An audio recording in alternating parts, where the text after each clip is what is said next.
కార్తీక మాసం సందర్భంగా సీఎం రేవంత్ రెడ్డి ఈ నెల 20న వేములవాడ రాజరాజేశ్వర స్వామిని దర్శించుకోనున్నారు. సీఎం పర్యటన వివరాలను మంత్రి పొన్నం ప్రభాకర్ వెల్లడించారు. ఇప్పటికే రాజన్న ఆలయ అభివృద్ధి, పెండింగ్ ఇరిగేషన్ ప్రాజెక్టుల పనులు, టెక్స్టైల్స్ పనులు సీఎం దృష్టికి తీసుకెళ్లినట్లు మంత్రి పొన్నం గుర్తు చేశారు. ధనిక రాష్ట్రాన్ని గత బీఆర్ఎస్ ప్రభుత్వం అప్పుల్లోకి నెట్టిందని పొన్నం ఆరోపించారు. గౌరవ ముఖ్యమంత్రి గారు వేములవాడ రాజన్న దర్శనానికి వస్తూ రాజన్న దేవాలయ అభివృద్ధితో పాటుగా సిరిసిల్ల జిల్లాలో ఉన్నటువంటి టెక్స్టైల్ ఇండస్ట్రీకి సంబంధించినటువంటి వర్గాల అభివృద్ధికి సంబంధించి ఇక్కడ కొన్ని కార్యక్రమాలు తీసుకోబోతా ఉన్నారు.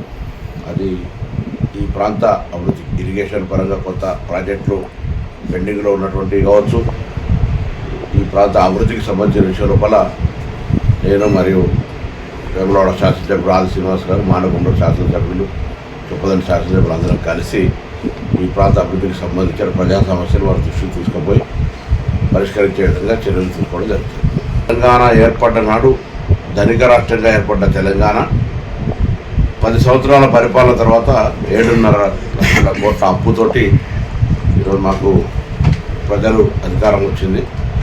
ఈ యొక్క సందర్భంలో ఎటువంటి భూములు అమ్మకుండా, ఏవి కూడా ఇంత కొత్త కార్యక్రమాలు చేయకుండా 1వ తారీఖు జీతాలు ఇవ్వడం కావచ్చు, ఇవాళ ఆర్టీసీలో ఉచితంగా మహిళలకు బస్సు సౌకర్యం కలిగజేయడం కావచ్చు, 200 యూనిట్ల ఉచిత విద్యుత్ దాదాపు 70 నుంచి 80% మందికి ప్రజలకు అందుతూ ఉన్నటువంటి 200 యూనిట్ల ఉచిత విద్యుత్ కావచ్చు, 500 గ్యాస్ సిలిండర్ కావచ్చు, 5 లక్షల నుంచి 10 లక్షల రూపాయల ఆరోగ్యశ్రీ కావచ్చు, అన్నిటికంటే ఎక్కువగా రైతు రుణమాఫీ 1 లక్ష రూపాయలు మాఫీ చేయడానికి 5 సంవత్సరాల్లో 5-6 కిస్తులు తీసుకున్నటువంటి పరిస్థితి. అటువంటిది చారిత్రాత్మకంగా 2 లక్షల రూపాయల రుణమాఫీ అయింది.